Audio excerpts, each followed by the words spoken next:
नोकरी लावायचं आहे. आता माणूस जो आहे तो नोकरी लावतो, त्याच्याकडे संपर्क साधा. तर संपर्क साधल्यानंतर तो सांगतो 5 लाख रुपये द्या, कामाला लावतो. अमुक माणूस मरणार आहे असं यमदेवाने सांगितल्यानंतर त्या यमाच्या समोर किती रुपये ठेवल्यानंतर ती मरणाची तारीख बदलेल. बदलतोय का?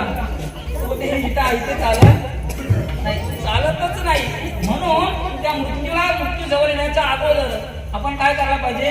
भगवंताची सेवा करायला पाहिजे, भगवंताचं चिंतन करायला पाहिजे, नामस्मरण करायला पाहिजे, पायी वारी करायला पाहिजे. पायी वारीला फार महत्व आहे. पायी वारीला फार महत्व आहे. लोक काय आपल्या भेड्यात काढतात, काय यांच्याकडे पैसे नाही की काय. अरे वारीला गेल्यानंतर जायला जेव्हा तिकीट लागतं त्याच्या डबल खर्च होतो, यांना माहिती कुठे आहे? बरोबर ना? परंतु पायी वारी जवळ हे सकल सिद्ध आहे. हात चालावया पाय, तो आपल्या सोयीत पाय. तीर्थयात्रा जायला चुकू नको, तीर्थयात्रा जायला चुकू नका. तीर्थयात्रा करायला पाहिजे.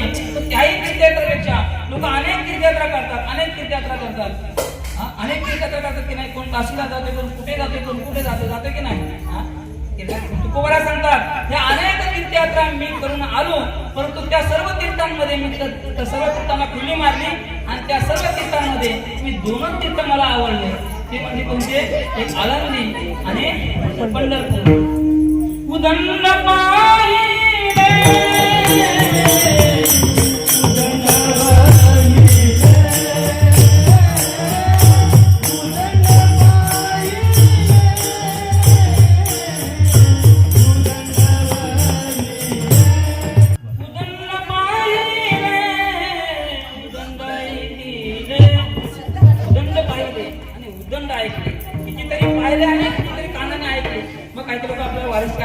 तीर्थयात्रेत आले तर आपण सांगतात जायला पाहिजे तिकडे, म्हणजे कानाने आपण काय करतो? ऐकतो. परंतु कानाने किती ऐकलं तरी पंढरपूर सारख्या तीर्थक्षेत्रासारखं शीघ्रच नाही. अनेक तीर्थयात्रा तुम्ही गेला, दर्शनाला गेल्यानंतर तुम्हाला दर्शन पायाला हात लावून मिळतच नाही. एक आळंदी आणि पंढरपूर या 2 जागा सोडल्या तर इतर ठिकाणी लांबूनच दर्शन घ्यावं. लांबूनच दर्शन घ्यावं लागतं. मी त्र्यंबकेश्वरला गेलो होतो आता गेल्या महिन्यात. त्र्यंबकेश्वरला 9 वाजता दरवाजा बंद होतो, मेन गेट मध्ये. तर तो गेट बंद झाला. नंतर आम्ही गोल फिरतोय, कुठे इथे भेटतो ते पाहण्यासाठी. पण मात्र त्र्यंबकेश्वरचं तो पिंड आहे ज्योतिर्लिंगाची, त्यातून दर्शन घेण्यासाठी जवळ जातात ना लोक. बाहेरून फार फुले भेटत आहेत आणि दर्शन घेत आहेत. थोडं बाहेर आलो आणि मोठी स्क्रीन लावली होती. मी सर्वांना आवाज दिला, या सर्वांना इकडे या.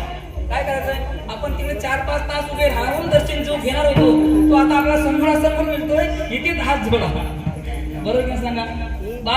तिरुपती बालाजीला जातो आपण, तिथे दर्शन कसं मिळतं आपल्याला? शिर्डीला जातो. शिर्डीला गेल्यानंतर एक अनुभव आला. मुखदर्शन घेण्यासाठी आम्ही गेलो. मुखदर्शन घेण्यासाठी लांबच्या गाभाऱ्यामध्ये आम्ही थांबलो आणि नेमकी आरतीची वेळ झाली. आरतीची वेळ झाल्यानंतर सर्वांना बाहेर काढलं.